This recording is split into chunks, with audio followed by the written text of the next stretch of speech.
AICC ആസ്ഥാനത്ത് വന്ദേമാതരം പൂർണ്ണരൂപത്തിൽ ആലപിച്ചതിൽ പ്രതിരോധത്തിലായി കോൺഗ്രസ്. ന്യായീകരിക്കാനും തള്ളാനും കഴിയാത്ത അവസ്ഥയിലാണ് ദേശീയ നേതൃത്വം.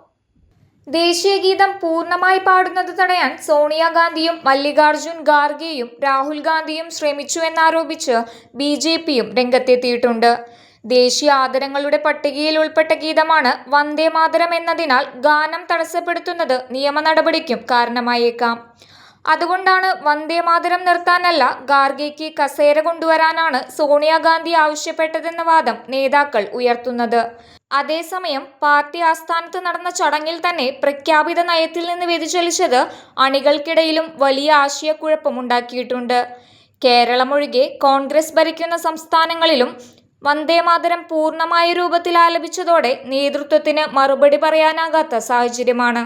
BJPയെ തൃപ്തിപ്പെടുത്താനാണ് കോൺഗ്രസ് ശ്രമിച്ചതെന്നാരോപിച്ച CPMഉം രംഗത്തെത്തിയിട്ടുണ്ട്.